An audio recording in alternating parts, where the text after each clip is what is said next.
नमस्कार, मैं हितेंद्र कुमार। आप देख रहे हैं सबकी खबर टीवी। पहुंचे हैं बादली हलके में।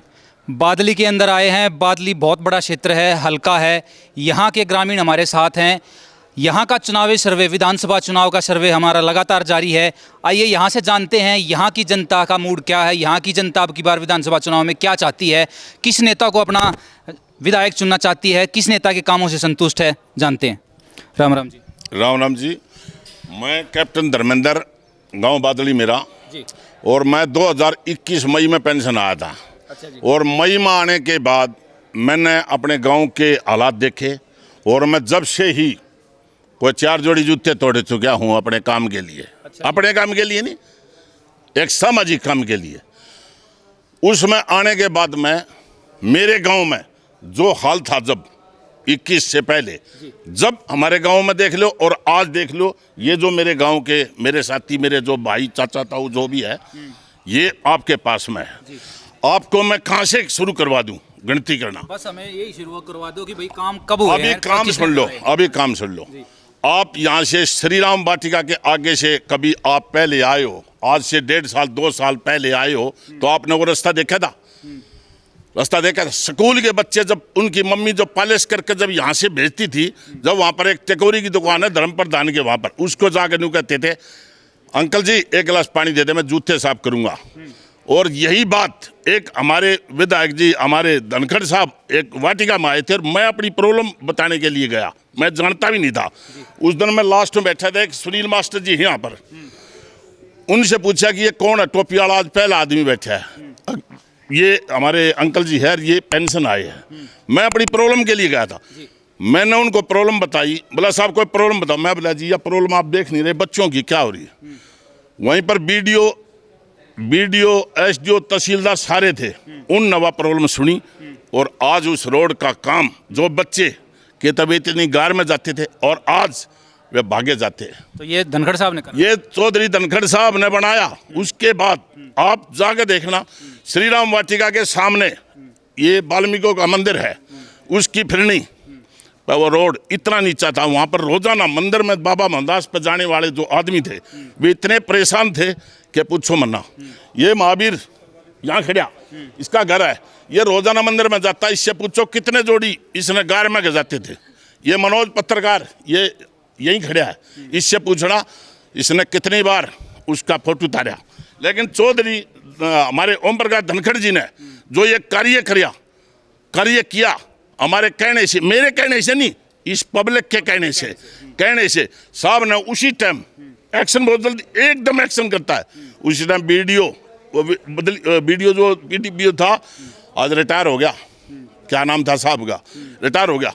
उनको 1 मिनट में वहीं बुलाया, वहीं पर सबके हम बुला गए और उससे 15 दिन के बाद वह कार्रवाई वह शुरू हो चुकी थी। उसके बाद मैं आया, यहाँ से जज्जर का रोड आपने देखा था, कितनी बार ठेके उठे, कितनी बार नहीं।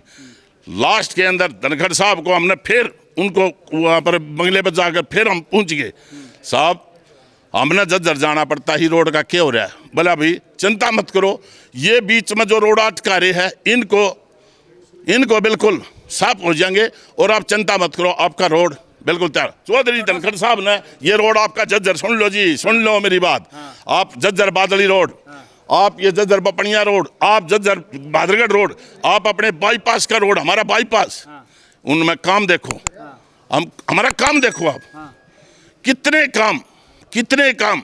उससे पहले क्या था?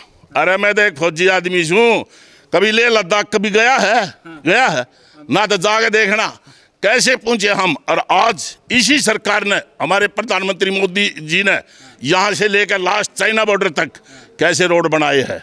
ये पूछो किसी आदमी से जो दुख पाता है, जिसको तंगी महसूस करिए, उसको पता है हर एक चीज। सर, मौजूदा विधायक कांग्रेस पार्टी के का कहना है कि मैं काम कराता हूं, लेकिन धनखड़ साहब मेरे कामों में रोड़ा डालते हैं। जी मेरी बात सुन ले, कोई भी हो सुन ले, कोई भी हो, यहाँ पर काम हो जाता है, कहाँ पर है काम हो जाता है, कहाँ पर नहीं बताना, किसने देखे काम, आप बता दो। उन्होंने ब्यौरा दिया है, खुद कॉन्फ्रेंस करके बताया है, ये काम कराए मैंने। अभी आपने सुनो, कल माथुरली के अंदर देखा था, सुना था आपने, अधरौली में। इस्माइलपुर में आपने सुना था, आप गए हो इस्माइलपुर? इतनी कार है, मेरी गाड़ी खराब होगी परसों, मैंने जब भाई याद करा, मगा ए भगवान आदमी, एक आदमी इधर से भी आ जाओ। काम क्यों नहीं होने जा रहे? वे इसलिए नहीं हो रहे, उस गांव के भी काम नहीं हो रहे, इसलिए नहीं हो रहे।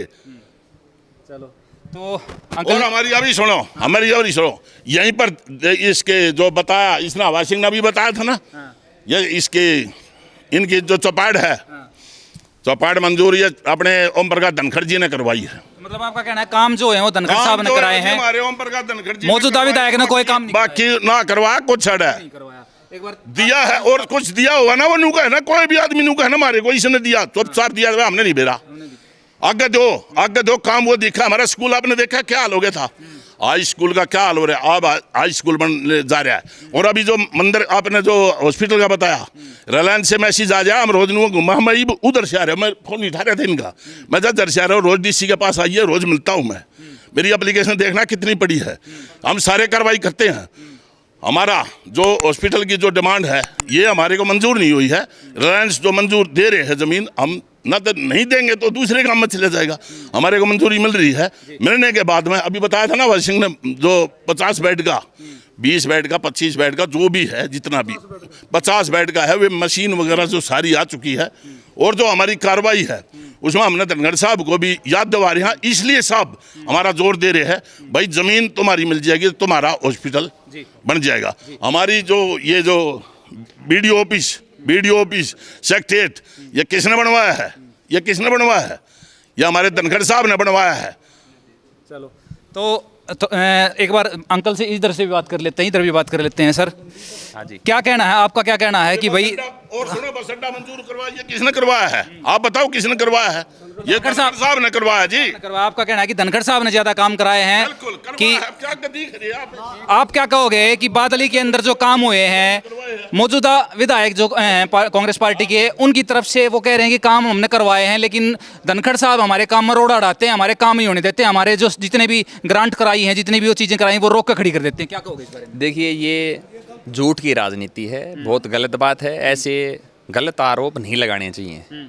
हमारे यहाँ तो सबको पता है, पूरे हलके को पता है, जो धनखड़ साहब ने विकास कार्य करवाए हैं वो आज तक कभी नहीं हो पाए। पहले भी यहाँ से विधायक बनते रहे हैं, जो धनखड़ साहब ने विकास करवाया है बादली हलके का, वो किसी भी विधायक ने आज तक नहीं करवाया है। तो फिर अगर हम लोकसभा चुनाव की बात करते हैं, थोड़ी सी लोकसभा चुनाव में जिस तरीके से यहाँ से कांग्रेस पार्टी ने बढ़त बनाई है, अब विधानसभा चुनाव में क्या स्थिति लग रही है आपको कि यहाँ से किस तरीके से ये चुनाव आने वाला, किस तरीके का क्या रुझान रहेगा? देखिए लोकसभा और विधानसभा दोनों चुनाव अलग हैं। लोकसभा अलग मुद्दे पर चुनाव लड़ा गया है, विधानसभा का चुनाव अलग मुद्दे पर लड़ा जाएगा। तो विधानसभा चुनाव में पिछली बार इन्होंने झूठ की राजनीति चला करके, लोगों को बहका करके, गलत उनको झूठे अफवाहें फैला करके लोगों को भ्रमित करने का काम किया। लेकिन अब की बार लोगों को पता चल चुका है 5 साल में अब क्या काम हुए हैं और पिछले 5 साल में धनखड़ साहब ने कितने काम करवाए थे। तो लोगों को सब सच का पता चल चुका है। लोगों को आभास है कि धनखड़ साहब यहाँ से जीत जाते तो एक विकास की जो लहर 5 साल पहले यहाँ थी, उससे भी अच्छी लहर एक विकास की होती है हमारे पास, और जो कार्य हुए हैं उनसे और कहीं ज़्यादा कार्य हमारे बादली हलके में होते हैं। सर जिस तरीके से दीपेंद्र हुड्डा ने भी आरोप लगाए हैं बीजेपी सरकार पे कि भाई हमने हरियाणा मांगे हिसाब कैंपेन शुरू किया, और उस कैंपेन शुरू करते ही बीजेपी पार्टी ने ईडी के, सीबीआई के छापे शुरू कर दिए, क्या कहोगे इस बारे में? नहीं जी, ये गलत बात है, ये बात गलत है। हिसाब लो ना, आप हमारे को हिसाब दे दो ना 70 साल का। कहाँ है हिसाब 70 साल का? वो कह रहे हैं हमने हिसाब मांगना शुरू किया, वही हमसे हिसाब मांगने लगे। नहीं, 70 साल का हिसाब वो हमारे को दे दो, हम दे देंगे। 9 साल का 10 साल का हिसाब हम देंगे, हमारी सरकार देगी, बीजेपी सरकार देगी। वो 70 साल का हिसाब दे दो ना। इससे पहले हमारे हुड्डा साहब की सरकार थी, तो वो अपना ही हिसाब दे दो। हमारे से क्या हिसाब मांग रहे हैं? अपना हिसाब दो, वो हम देंगे उनको हिसाब। आमने सामने बैठ कर लो हिसाब हमारे से, कौन मना कर रहा है उनको? बीजेपी सरकार देगी। अगर विधानसभा की बात करें तो बादली हल्के से क्या लग रहा है कि यहाँ से अब मौजूदा विधायक जो जिस तरीके के आरोप लगा रहे हैं, वो आरोप आपको क्या मानना, आपका ओपिनियन क्या है इसके अंदर? बिल्कुल निराधार है जी। वो ना उन्होंने कभी कोई काम करवाया, झूठ बोलते हैं, कहीं कहीं पैसे उठ कर चले जाते हैं। इतने लाख रुपए उसमें दूंगा, 1 लाख रुपए उसमें दूंगा, देना 1 रुपया नहीं है। झूठ के अलावा कुछ नहीं है उनके पास, वो सिर्फ झूठ बोलते हैं। और जब भी उनसे कोई बात करोगे वो झूठी राजनीति करते हैं, और झूठ में हमें विश्वास नहीं है। हम भैया काम में विश्वास करते हैं। काम धनखड़ साहब ने क्या क्या काम करवाए हैं यहाँ? धनखड़ साहब के काम किए हमारे पास भैया लिस्ट है, पूरी की पूरी लिस्ट हम लेके आए हुए हैं जो धनखड़ साहब के कार्यकाल में हुए, और अब भी धनखड़ साहब एमएलए नहीं होते हुए भी काम करवा रहे हैं। आपको मैं पर्सनली गली दिखा देता हूँ, अभी दिखा देता हूँ, जो अभी बनी है 15 दिन पहले। तो अभी बनी है जो गली वो धनखड़ साहब ने करवाई है, वो मौजूदा विधायक का कोई रोल नहीं है उसमें। मौजूदा विधायक का कोई मतलब नहीं है जी, कुछ लेना देना नहीं है। कहीं भी एक आध ईंट लगाई हो तो बताओ ना, दिखाओ ना हमें ये किया है। 1,50,000 रुपये कहीं दे, मान लो दे भी दिए होंगे, हमें पता नहीं है उसका कहाँ दिए हैं। हमें दो, हम जैसे लिस्ट दे रहे हैं हमारे को लिस्ट दो ना, हमारे को वो कहाँ काम किया उन्होंने। वो तो झूठ बोल रहे हैं भैया जी, वो बिल्कुल साफ साफ झूठ बोल रहे हैं और झूठ की राजनीति कर रहे हैं। वो झूठ की राजनीति ज़्यादा दिन चलती नहीं है। तो अब की बार जिस तरीके से जो रुझान आ रहे हैं जनता की, जनता ये चाह रही है कि भाई धनखड़ साहब, जिस तरीके से बात हुई कि धनखड़ साहब ने काम कराए थे और हम धनखड़ साहब के साथ ही जाना चाहते हैं, दोबारा से जाना चाहते हैं, तो लग रहा है कि कितने आश्वस्त लग रहे हो कि भाई अब की बार जो है जनता बदलाव के मूड में है? जनता बदलाव के मूड में है जी। 5 साल जनता थक चुकी है कुलदीप वत्स जी से। धनखड़ साहब आएंगे, 100 के 100 आएंगे, जीतेंगे। जनता कुलदीप वत्स को इसके कामों का जवाब देगी, जिसने काम किया है नहीं किया, ये झूठ बोल रहे हैं। जिस तरीके से लीड आई है लोकसभा चुनाव में, उसका कोई फर्क पड़ने वाला बादल? उसका फर्क पड़ने वाला है जी। उसका फर्क ये है, विधानसभा में और लोकसभा में फर्क है। एक तो कुछ चेहरे का, एक काम करवाने वाला, एक सिंसियर आदमी धनखड़ साहब, इसके अलावा कोई भी नहीं है। जो धनखड़ साहब काम करेंगे, जो बोलते हैं वो करते हैं, और बिल्कुल सिंसियर और समझदार पढ़े लिखे आदमी एक धनखड़ साहब है। मैंने बहुत सारे एमएलए देखे, कोई एमएलए ऐसे जैसे धनखड़ साहब ऐसा एमएलए कोई नेता है ही नहीं ऐसा। पार्टी को वोट नहीं पड़ेगी, मतलब चेहरे को पड़ेगी? चेहरे को पड़ेगी, धनखड़ साहब को पड़ेगी। धनखड़ साहब को पड़ेगी जी, धनखड़ साहब को पड़ेगी। बहुत बहुत धन्यवाद सर आपका। एक बार ताऊ जी भी खड़े हैं इधर, इनसे भी बात कर लेते हैं। सर, आपका क्या मानना है कि भाई बादली में काम कौन से नेता ने कराए हैं, किसके साथ? माननीय धनखड़ जी इनके काम करे हैं, जितने भी करे हैं। हमारा एक 1857 का स्कूल था, हाई स्कूल, खंडर पड़ा था। पंचायत पैसा इकट्ठा करके उसको बनाया करती, एक कलम से वो PWD के अंडर करा दिया, आज सरकार बनाने लग रही है। अच्छा, और इसके अलावा? और मेरा एक सामूहिक काम था, मेरा लड़के ने रोहतक मकान बनाया है, उसका मीटर नहीं लग गया था। एक बस कोर्टी बड़ी रद्द कर दी। फिर मैं भी महकमे से रिटायर हूँ। मन्ना JE से बात करी है, SDO से बात करी है फ़ोन पे, भाई इसके इतने रुपये भरे जाएंगे, 12,500 रुपये। मगर भाई 150 मीटर का तो गवर्नमेंट वहन करा है, मेरा 150 मीटर लग गया है। किसका बना दिया? 220 का। जेब में 12,500 रुपये गोज मंगा लेने थे, मगर मैं ना दूँ भाई 54। मैं 20 तारीख ना शनिवार ने आपसे कोई पैसे की डिमांड हुई है, मतलब? हाँ जी, काम करवाने के लिए डिमांड हुई आपको? हाँ जी, डिमांड हुई जी। JE ने कहा। फिर मैं हार के न और सीधा माननीय धनखड़ जी के पास गुड़गांव मगा, शनिवार ने काम होया फिर? 20 तारीख ने, 20 का 21 का एतवार पड़ गया। SC साहब को फ़ोन करा मेरे सामने, बोला मीटर लगना चाहिए, मेरे लिखा कुछ हो जाओ। 22 ने मैं सोमवार ने SC साहब से मिला, SC साहब ने SDO को तान दिया, मीटर लगना चाहिए। मेरा 30 दिन मीटर टंग गया। तो मानना ये है कि धनखड़ साहब ज़्यादा काम कराते हैं, तो धनखड़ साहब को दोबारा लेके आएंगे? काम कराते हैं जी, जो बादली हल्के में जो काम किया है ना जी, इसके अलावा किसी ने नहीं करे। धनखड़ साहब के पास में एक बच्चा भी चला गया, उन बच्चे की भी सुनी है, उसका काम किया है जी। आपको ये बता दूं, मैं आपको एक उदाहरण देता हूं। एक बाहर का कोई गेस्ट आने का चौराहे पे आ गया, उस चौराहे का मैं ही नहीं जानता, बोला दिल्ली में हूँ मैं। दिल्ली में किस खड़ा ही भगत सिंह चौक पे। हमारे गांव का चारों तरफ का होलिया ऐसा बदला हुआ है, आप एक बार घूमो, ऐसा होलिया बदला हुआ है कि आपको क्या बताऊं। मैं जो आवाज को रहा था ना, 70 साल की, 70 साल ईडी तो भैया 70 साल ना देखता। ईडी आप पर शक है तो उन्हें पकड़ेगा, बेरा पट्टेगा उसने। उनका कोई भी जिस तरीके से लोकसभा चुनाव को लेके कांग्रेस पार्टी पूरी तरीके से कॉन्फिडेंस में है, लोकल नेता जो हैं वो कॉन्फिडेंस में है, मौजूदा विधायक, कि भाई हम तो जीते पड़े हैं, उसके बारे में क्या कहोगे? क्या है वो आपको समय बताएगा। हम जो मोदी का नारा हमारा ना 400 का पार, वो अब की बार हम दिखाएंगे, वो अब की बार दिखाएंगे। और हमारा चेहरा जी ओम प्रकाश धनखड़। हम पिछली बार जैसे अब की बार 75 पार का नारा था, तो अब क्या लग रहा है? अब की और 40 सीटें आई थी सर। अभी वो नीतू ने भी बताया उस इलेक्शन में, अभी में दिन रात का फर्क है। अब की बार 400 के पार। और अभी आप देख लेना और कितना टाइम रहेगा, अक्टूबर का घना टाइम नहीं रहा है। हमारे गांव में जो तरक्की करी, जो किसी बच्चे ने भी आज धनखड़ साहब के पास जाकर रुक गया, उन्हें गाड़ी रोक दी है। उनका ये काम कौन है कि मैं जाकर चौपाड़ में रोकूंगा या किसी के घर में जाकर रोकूंगा ना, उन्हें रोड पर रोक दो। आप रोड पर भी रोक जाते हैं। 90 में से कितनी सीटें सर?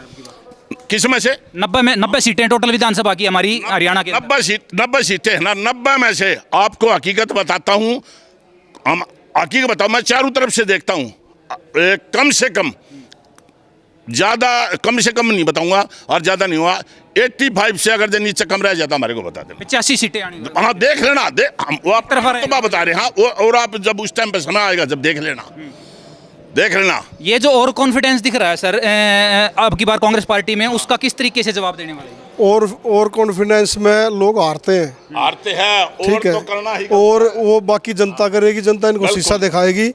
हमने अगर गलत कर रखा है हमारे को शीशा दिखाएगी, इन्होंने गलत कर रखा है इनको शीशा दिखाएगी। लोकसभा चुनाव में आपको लगता है कि जो रोहतक की बात करें तो दीपेंद्र के चेहरे को वोट पड़ी, ना कि कांग्रेस पार्टी को?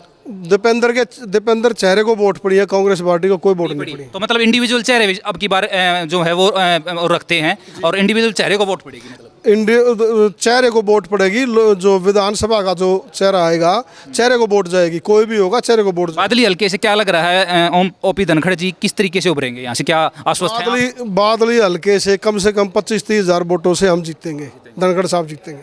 बहुत बहुत धन्यवाद सर आपका। तो हम बादली हलके के अंदर मौजूद हैं और बादली में ही आज आए हैं। बादली बहुत बड़ा एक कस्बा है यहाँ पे और काफ़ी अच्छा वोट बैंक है यहाँ पे। तो यहाँ से जिस तरीके से ग्रामीणों से बात की हमने, बहुत ये लगा लो बहुत जोश में दिखाई दिए हैं ग्रामीण, और उनका कहना है कि किसी भी तरीके से पिछले 5 सालों के कार्यकाल में हमारा कोई काम नहीं हुआ है। और जिस तरीके से ओपी धनखड़ जी को वो विजिट करते हैं, ओपी धनखड़ जी खुद यहाँ विजिट करते हैं, आसपास के रोड हैं, चारों तरफ के रोड हैं, नालों के काम हैं, आपके स्कूलों के काम हैं, जिस तरीके से अंकल जी ने बताया कि उनके मीटर का काम है, जो काम वो कहते हैं धनखड़ साहब को, धनखड़ साहब तुरंत उनकी सुनते हैं और काम करवाते हैं। तो यहाँ से जिस तरीके से धनखड़ जी का जो नाम है वो उभर के आ रहा है कि भाई हम चाहते हैं कि सेंटर में हमारी बीजेपी की सरकार है और यहाँ पे कांग्रेस पार्टी कोई काम नहीं करा पा रही है, तो धनखड़ साहब को ही हम लेके आए और धनखड़ साहब हमारे काम कराए। बादली हल्के से हम आप दिखा रहे थे जनता का मूड, लगातार हम आपको जनता का सर्वे दिखाते रहेंगे। इसी तरीके से हम आपको बादली हल्के का लगातार चुनावी सर्वे आपके तक पहुंचाते रहेंगे। देखते रहिए, लाइक कीजिए वीडियो को, शेयर कर दीजिए, कॉमेंट जरूर करिएगा। अपने जुड़े रहिए सबकी खबर।